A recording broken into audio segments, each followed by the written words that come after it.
Hello my dear audience and viewers, welcome to my channel Cinebab. तो आज का जो कंटेंट है थंबनेल देख के आप लोगों को पता ही चल गया होगा। ये डीसी का जो फॉल है और मार्वल का जो राइज है, इसके ऊपर ये एक डिस्कशन होने वाला है। और इतना बता दूं कि ये जो डिस्कशन होगा ये एक पॉइंट टू पॉइंट डिस्कशन होने वाला है। तो चलिए चलते हैं सीधा कंटेंट की तरफ। देखिए, डीसी वर्सेस मार्वल ये जो फाइट है ये आज का नहीं है, ये बहुत ही पुराना फाइट है। और इसमें अगर देखा जाए डीसी का जो पल्ला है एक कॉमिक के हिसाब से काफ़ी ज़्यादा भारी है। मार्वल का जो कॉमिक कैरेक्टर है वो अच्छा है, लेकिन डीसी जैसा क्रेज नहीं है। तो इस हिसाब से डीसी का जो प्लेटफॉर्म है वो काफ़ी ज़्यादा स्ट्रॉन्ग है। डीसी को पहले क्रिस्टोफर नोलन ने बैटमैन के जरिए हम लोगों के सामने लेके आया करंट जनरेशन में। जैसे बैटमैन बिगिंस हो, बैटमैन का डार्क नाइट राइज हो, डार्क नाइट हो, ये तीन मूवी, उसमें रॉबिन का एक बहुत ही छोटा सा इंट्रोडक्शन दिया गया था। वहाँ पे क्रिस्टोफर नोलन ने अपना जो काम है उसे ख़त्म कर दिया। उसके बाद डीसी का जो यूनिवर्स है, इसका जो रिस्पॉन्सिबिलिटीज है वो वार्नर ब्रदर्स ने जैक स्नाइडर के ऊपर दे दिया। और जैक स्नाइडर जो कि एक विजनरी डायरेक्टर है, इससे पहले उन्होंने 300 वॉचमैन जैसे मूवी हम लोगों को दिया है। उन्होंने ये रिस्पॉन्सिबिलिटी लिया और लेते ही मैन ऑफ स्टील जैसे मूवी हम लोगों को परोसा, जो कि एक बहुत ही अच्छा मूवी है। एक डार्क मूवी है, लेकिन बहुत ही खूबसूरती से इसे एग्जीक्यूट किया गया। इसका जो एक्शन स्टाइल्स है बहुत ही ज़्यादा अलग है, जो कि दूसरे जो मूवीज है उसमें देखने को नहीं मिलता है। पता चलता है कि जैक स्नाइडर कितना बड़ा विजनरी डायरेक्टर है। और इसी मूवी से हेनरी कैविल ने अपना डेब्यूट भी किया था और हेनरी कैविल को एज ए सुपरमैन बहुत ही अच्छा लगा और ऑडियंस ने अपनाया भी। और इस मूवी को ऑडियंस ने बहुत ही ज़्यादा पसंद किया और प्रोमोट भी किया। और उसके बाद बैटमैन वर्सेस सुपरमैन यानी डॉन ऑफ जस्टिस सामने आया, जो कि जैक स्नाइडर का डायरेक्शन में ही बना था। और उस मूवी में बैटमैन और सुपरमैन को एक दूसरे के खिलाफ लड़ते हुए दिखाया गया, जो कि लेक्स लूथर का एक कॉन्स्पिरेसी था। बाद में जाकर बैटमैन और सुपरमैन एक हो जाता है, लेकिन उस मूवी में कुछ प्रॉब्लम ही था, कुछ प्रॉस एंड कॉन्स भी थे। उस मूवी में सबसे बढ़िया बात यही था कि उस मूवी का जो एक्शन डायरेक्ट किया गया था, जहाँ पे बैटमैन सुपरमैन का जो माँ है उन्हें बचाने के लिए एक स्टोरेज रूम के अंदर सबके साथ एक्शन करता है, वहाँ पे जो मार्शल आर्ट्स दिखाया गया था वो इतना ज़्यादा नीट एंड क्लीन था। वहाँ पे कोई भी जगह पे कट नहीं था। एक जैसे सिंगल शॉट में एक एक्शन सीक्वेंस दिखाया जा रहा है, इतना बढ़िया से उसे एग्जीक्यूट किया गया था। और उस मूवी का जो डायलॉग है वो और भी अच्छा था, जहाँ पे बैटमैन और सुपरमैन आमने सामने पहली बार आता है, जहाँ पे सुपरमैन बैटमैन को थ्रेट देता है कि बैटमैन पुराना हो चुका है, इसे दफना दो। वहाँ पे बैटमैन सुपरमैन को बोलता है, एक बात बताओ, क्या तुम्हारा खून निकलता है, डू यू ब्लीड? तो ये जो डायलॉग है, इस डायलॉग से उस मूवी को एक अलग ही लेवल पे लेके गया और उस मूवी का क्रेज बहुत ही ज़्यादा था। इवन कोई भी मार्वल मूवी ले लो, उस हिसाब से इस मूवी का क्रेज बहुत ही हाई था। लेकिन मूवी का कुछ खामियां भी था, जैसे इस मूवी का जो लेंथ था बहुत ही ज़्यादा था, कुछ जगह पे बहुत ही ज़्यादा स्लो था, जिस वजह से इस मूवी तो पसंद किया लोगों ने, लेकिन मूवी को जितना बड़ा जगह मिलना चाहिए था वो जगह नहीं मिला। उसके बाद आते हैं मार्वल की तरफ। इस समय तक मार्वल ने अपना जो जगह है वो काफ़ी ज़्यादा एस्टेब्लिश कर लिया। अगर आप लोगों को याद है तो पता होगा मार्वल का हल्क पार्ट 1 वो सब रिलीज हो चुका था, लेकिन उस समय तक भी मार्वल वालों ने अपना जो यूनिवर्स है उसे अनाउंस नहीं किया था, क्योंकि उस समय तक भी वो लोग श्योर नहीं था वो लोग अपना यूनिवर्स स्टार्ट करेंगे। और मैं ये डीसी का जो यूनिवर्स है इससे शुरू होने से पहले की बात बता रहा हूँ, क्योंकि मार्वल डीसी से पहले एस्टेब्लिश कर दिया गया था। और जैसे ही हल्क का पार्ट 2 निकल के सामने आता है, वहाँ पे आयरन मैन यानी टोनी स्टार्क जाके वहाँ का जो आर्मी जनरल है उनसे बात करता है कि वो और ब्रूस बनर मिलके एक टीम बनाना चाहते हैं, जहाँ पे और भी सुपर हीरोज आएंगे, बहुत बड़ा टीम बनाएंगे, जिसके चलते अर्थ को दूसरे जो दुश्मन है उनसे प्रोटेक्ट किया जाए। तो वहाँ पे जो है मार्वल वालों ने अपना जो इस यूनिवर्स है वो पूरी तरह से एस्टेब्लिश कर लिया है। फिर जाकर कैप्टन अमेरिका पार्ट 2, एवेंजर्स का एज ऑफ अल्ट्रॉन, और जो दूसरा मूवी है कैप्टन अमेरिका पार्ट 3, एंटमैन, और जो भी कैरेक्टर है उनको सोलो मूवी मिला और उनको अच्छे से एस्टेब्लिश किया गया। बाद में जाके जब एंड गेम निकल के सामने आया, हर एक कैरेक्टर को हम लोगों को समझ में आया और बहुत ही अच्छा लगा था। वो एक बियॉन्ड इमेजिनेशन मूवी निकल के सामने आया था, जहाँ पे थैनोस को as a super villain introduce किया गया था और बहुत ही अच्छे से कैरेक्टर को डिजाइन किया था और बहुत ही अच्छा भी लगा था। लेकिन उस समय तक डीसी को जो काम करना चाहिए था वो काम कर नहीं पाया। ऐसा क्यों?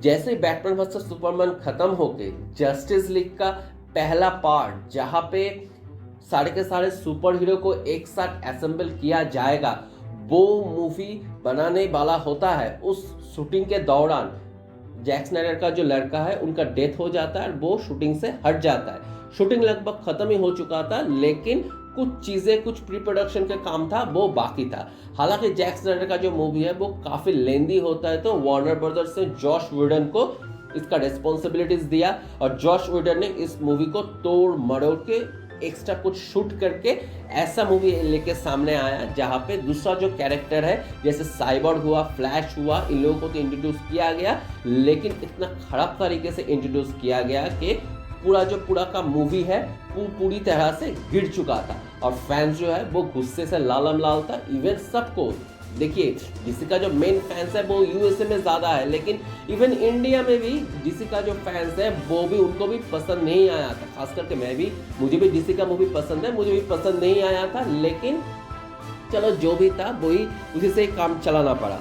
बाद में जाके जैक स्नाइडर और फैंस का जो एक लड़ाई था, उसके बाद जाके वार्नर ब्रदर्स ने ऑथोराइज दिया कि जैक स्नाइडर का जो स्नाइडर वर्स है, उसका जो जस्टिस लीग का जो मूवी है उसे दोबारा लॉन्च किया जाए। तो जैक स्नाइडर कुछ एक्स्ट्रा कुछ शूट्स बाकी था उसे करके फिर जाके HBO मैक्स में OTT प्लेटफॉर्म में जस्टिस लीग पार्ट 2 लॉन्च होता है। 4 घंटे 2 मिनट का मूवी था, लेकिन वो मूवी एक आउटस्टैंडिंग मूवी निकल के सामने आया, जहाँ पे हर एक कैरेक्टर को इंट्रोड्यूस किया गया, चाहे वो साइबॉर्ग हो, चाहे वो फ्लैश हो, और हर एक कैरेक्टर को अपना अपना जगह मिला। देखिए, फ्लैश का जो कैरेक्टर है वो ऐसा ही एक तुक्का मारने वाला कैरेक्टर नहीं है, उसका भी एक बहुत ही बड़ा रिस्पॉन्सिबिलिटी है, जो जस्टिस लीग 2 में दिखाया भी गया था, जहां पे वो टाइम ट्रेवल करके सबको बचाता है। Superman, Batman, wonder woman, Aquaman, सबको जाके बचाता है। वो फ्लैश का जो अपना एक रोल है वहां पे दिखाया गया था, जो कि जॉश व्हीडन का जो जस्टिस लीग था वहां पे कुछ भी नहीं दिखाया गया था। इवन वहां पे फ्लैश को एक जोकर की तरह दिखाया गया था। और स्नाइडर वर्स ने जैसे ही अपना जस्टिस लीग दोबारा शूट करके दिया हम लोगों को, वहां पे हर एक कैरेक्टर को, इवन साइबॉर्ग को भी, कैसे वो साइबॉर्ग बना, हर एक कैरेक्टर को बहुत ही खूबसूरती से विद सेंटिमेंट उसे एस्टेब्लिश किया गया, और जिसकी वजह से जस्टिस लीग 2 स्नाइडर वर्स सब लोग, फैंस लोग बहुत ज़्यादा पसंद किया, और सही में वो एक बहुत ही बढ़िया मूवी है। देखिए, उसके बावजूद भी वार्नर ब्रदर्स के साथ जैक स्नाइडर कुछ प्रॉब्लम हुआ और जैक स्नाइडर को पूरी तरह से हटा दिया गया, और डीसी का जो रिस्पॉन्सिबिलिटीज है वो आगे जाके पड़ता है जेम्स गन के ऊपर। और जेम्स गन के अंडर में जितना भी मूवी बना, वो अभी तक वैसा कुछ खास मूवी नहीं बन के सामने आया।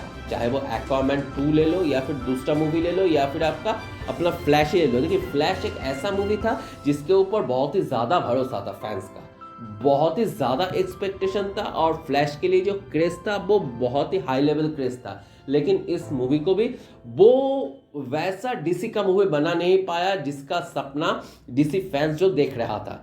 उस मूवी में मूवी ठीक ठाक था, एवरेज मूवी था, लेकिन उस मूवी के साथ डीसी का जो यूनिवर्स है जिसको जैक स्नाइडर ने बनाया था, उसको पूरी तरह से मिटा के अपना जेम्स गन का जो अपना जो यूनिवर्स है इसे एस्टेब्लिश कर दिया गया। हालांकि वो मूवी उतना चला भी नहीं, लेकिन अभी जेम्स गन सुपरमैन लेके आ रहा है। अभी ये जो मूवी है, देखा जाए तो ये मूवी डीसी का एक बहुत ही इंपॉर्टेंट मूवी होने वाला है। अगर इस मूवी का थोड़ा सा भी ढीला ढाला पड़ा तो डीसी पूरी तरह से आई बिलीव के गिर जाएगा, जो कि नहीं गिरना चाहिए, क्योंकि डीसी एक बहुत ही बड़ा प्लेटफॉर्म है और इसको मौका मिलना चाहिए। इसके लिए बहुत सारे मूवी है और भी कुछ हम लोगों को नया नया देखने को मिल सकता है। खास करके डार्क साइड का जो कैरेक्टर है, इसे एक्सप्लोर करने का तो बहुत ही ज़्यादा ज़रूरत है। ये एक बहुत ही बड़ा कैरेक्टर है जिसे जैक स्नाइडर ने जस्टिस लीग 2 में एक्सप्लोर किया था, और डार्क साइड कैरेक्टर को जो इंट्रोड्यूस किया था वो एक आउटस्टैंडिंग इंट्रोडक्शन था, बहुत ही बड़ा, बहुत ही बढ़िया इंट्रोडक्शन था, देख के अच्छा भी लगा। और डार्क साइड का जो गुस्सा था जैक स्नाइडर का जो जस्टिस लीग 2 इसमें दिख भी रहा था।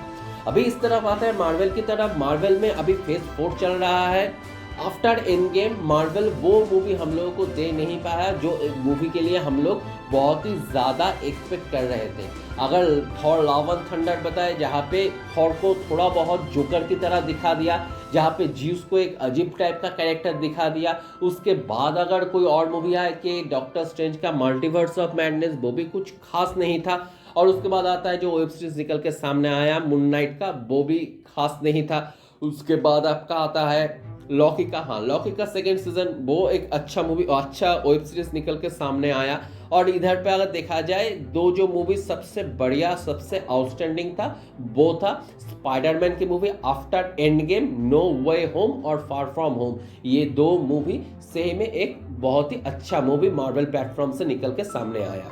तो अभी मार्वल वालों का जो प्लान है 2022 में उनका जो कॉमिक कॉन हुआ था उसमें मार्वल ने बता दिया था कि वो लोग कॉन्ग द कॉन्क्वेरर को इंट्रोड्यूस करेंगे एज ए मेन विलेन, जैसे इससे पहले थैनोस था। और कॉन्ग द कॉन्क्वेरर को हम लोगों ने एंटमैन का जो थर्ड पार्ट था वहाँ पे हम लोगों ने देख लिया था।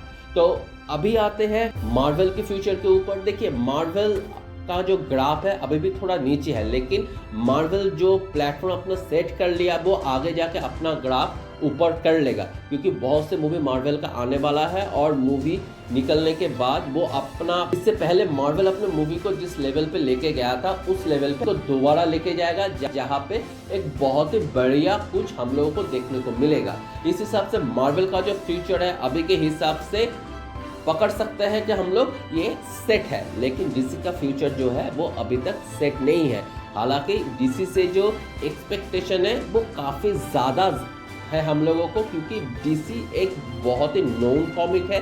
बैटमैन हम सभी लोग जानते हैं, बैटमैन का जो कैरेक्टर है हम सभी लोगों को पसंद है, लेकिन फिर भी इन सब के चलते डीसी का जो प्लेटफॉर्म है काफ़ी ज़्यादा वीक है। तो आप लोगों का क्या कहना है कमेंट बॉक्स में आके ज़रूर बताइए। और हाँ, वीडियो अगर अच्छा लगे तो इसे लाइक शेयर और सब्सक्राइब ज़रूर कर दीजिए। और नेक्स्ट वीडियो तक टाटा बाय बाय।